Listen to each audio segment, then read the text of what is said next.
Third umpire जो है वो असीरियन एम्पायर है, ठीक है। In around 1360 BC people from the city of Ashur called the Assyrians establish a new empire across northern Mesopotamia.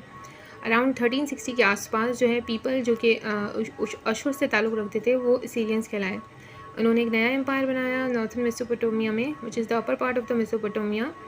और one reason उनकी success का ये था कि उनकी ऑर्गेनाइज आर्मी थी, बहुत अच्छी वेल ऑर्गेनाइज आर्मी थी, ठीक है। The mass production of wheel chariots, उन्होंने व्हील ईजाद कर लिया था, ठीक है। और उन्होंने लेटेस्ट आयरन वेपन्स ईजाद कर लिए थे, जिससे उनकी आर्मी जो है वो बहुत ईजीली मूव कर सकती थी एक जगह से दूसरी जगह से। असीरियंस जो है वो एक्सपर्ट हो गए थे, यानी जंगजू बन गए थे, और जो है वो अपनी एनिमीज़ के लिए माइनिंग भी कर रहे थे, मीन्स डिगिंग भी कर रहे थे, वॉल्स भी क्लाइंबिंग कर रहे थे, ठीक है। वहाँ पे उन्होंने वॉल्स भी बनाई हुई थी, ठीक है। और वो climbing over them with ladders, और वो उसके ऊपर किस तरीके से चल रहे थे, लेडर्स के थ्रू चल रहे थे। And breaking them down with siege towers, और उनकी जो अपने एनिमीज़ थी उनके जो है टावर्स को भी वो अटैक कर रहे थे, और बैटरिंग रैम्स को भी। असीरियन एम्पायर जो है वो लास्टेड रहा 934 से लेकर 610 BC तक। अब है how did ancient Mesopotamia advance, किस तरीके से वो एडवांस हो गया था, किस तरीके से वो कल्चर जो है वो फेमस हुआ था, वो सिविलाइजेशन फेमस हो गई थी। वहाँ पे हम पढ़ चुके हैं प्रीवियस चैप्टर्स के लेक्चर्स के अंदर कि एग्रीकल्चर में वहाँ के फार्मर्स बहुत एडवांस हो गए थे और उन्होंने बहुत सारी चीज़ें ग्रो कर ली थी, ठीक है। और वहाँ पे उन्होंने जो है वाटर सप्लाई भी बना ली थी अपने एग्रीकल्चर क्रॉप्स के लिए। They learn how to grow dates, trees, onions and garlics. उन्होंने सीख लिया था कि किस तरह खजूर के दरख्त लगाने हैं, ऑनियंस के और गार्लिक के। और oxen, pull plough and donkeys are use for carrying loads, और ऑक्सन यूज़ हो रहे थे और डोंकी यूज़ हो रहे थे लोड उठाने के लिए। मेसोपोटामिया जो है वहाँ पे पहले फार्मर्स थे, वो पहले फार्मर्स कहलाए जिन्होंने जो है अपने ग्राउंड के अंदर फर्टिलाइज़र डाली ताकि उनकी क्रॉप्स को ग्रो मिल सके, यानी अच्छी क्रॉप्स, अच्छी पैदावार उन्हें मिले। इस तरह उनका अमाउंट ऑफ फूड भी बढ़ गया और जो है और बहुत ज़्यादा पैदावार होने लगी, और उसको वो ट्रेड भी कर रहे थे। जो मेन क्रॉप्स थी जिनमें वो एक्सपर्ट हो गए थे वो थे barley, lentils, wheat, peas, olives etcetera. ये दीज आर द क्रॉप्स जो मेसोपोटामिया के लोग जो है उसको ग्रो कर रहे थे। मेसोपोटामिया जो है ये जो आइटम्स हैं जो नीचे दिए हुए वो भी कंज्यूम कर रहे थे, और ये गोट्स, लैम यानी मीट भी वो अपने खानों में इस्तेमाल कर रहे थे, मीट का भी इस्तेमाल कर रहे थे। व्हील ट्रांसपोर्ट, जैसे कि हमने कहा कि उन लोगों ने व्हील ट्रांसपोर्ट बना ली थी, जिससे उनकी जो है स्पीड ट्रांसपोर्ट की तेज़ हो गई थी, और उनकी किससे जान छूट गई थी, सेलिंग बोट से उनकी जान छूट गई थी कि अनप्रेडिक्टेबल सिचुएशन होती थी समंदर के दौरान अंदर भी, तो उससे उनको छुटकारा मिल गया था। वो इजीली एक जगह से दूसरी जगह मूव हो गए थे through wheel transport. Development system of writing, इसमें भी हमने बात की है कि उन्होंने सिस्टम बना लिया था लिखने का। अच्छा, कौन सा सिस्टम, वो सिस्टम कहलाया गया पिक्टोग्राम्स। उसमें मुख्तलिफ़ किस्म के कैरेक्टर्स थे, जिसमें 500 थिंग्स जो है वो प्रोसेस में थी।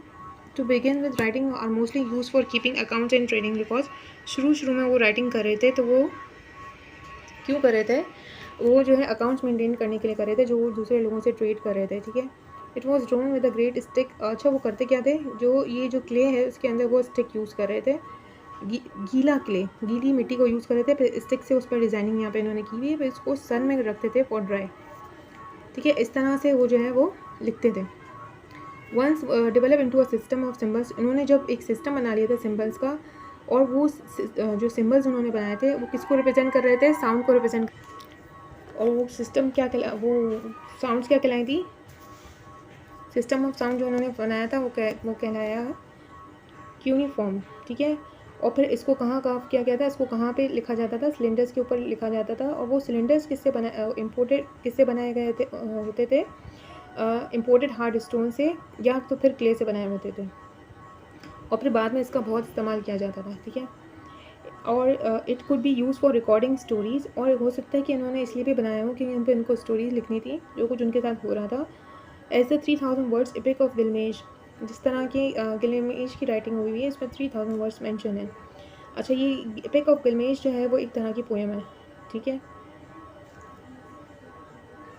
एक लेजेंड पोएम है जिसमें बहुत सारे वाक़यात का जिक्र है। This is partly about a divine Sumerians kings who battles a forest monsters in the search for secret eternal life. ये इसमें उस कहानी का भी स्टोरी भी बयान की हुई है किंग समरियन की, जिसने फॉरेस्ट में एक मॉन्स्टर से लड़ाई की थी ताकि वो हमेशा के लिए ज़िंदा अमर हो जाए, ठीक है। It is possible that Gilgamesh was the 5th king of the Uruk.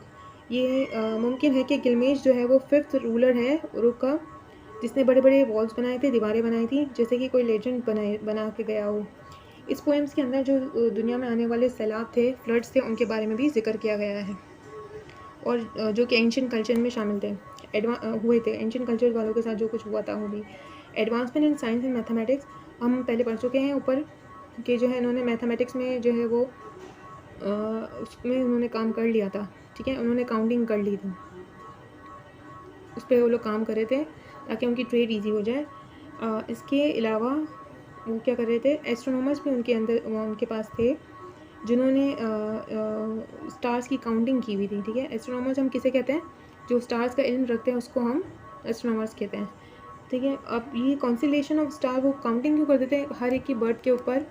जो advancement in science and mathematics, scientific and mathematical ideas could also be spread through writing. Scientific और मैथमेटिकल आइडियाज़ जो है उसको किस तरीके से उन्होंने फैलाया, उसको भी उन्होंने रिटन फॉर्म में किया, ठीक है। Astronomers map the constellation for the first time, उन्होंने एस्ट्रोनॉमर्स ने मैप बनाया कंस्टेलेशंस का पहली मर्तबा, ठीक है। अकाउंटिंग सिस्टम बेस्ड ऑन 60, उनका काउंटिंग नंबर किस पे बेस कर रहा था, 60 पे, जो कि अब क्या है, एक आवर में कितने मिनट होते हैं, 60 मिनट है, वो डेवलप उस टाइम पर हो चुका था, जबकि ईयर्स को डिवाइड किया गया था 12 मंथ्स पे, on the movement of the sun and the moon, sun की बेसिस पे और मून की बेसिस पे, और उसके अंदर लीप ईयर्स भी होता था, यानी हर 4 साल के बाद एक जो है दिन और बढ़ जाता था, जो कि अभी भी हम यूज़ कर रहे हैं।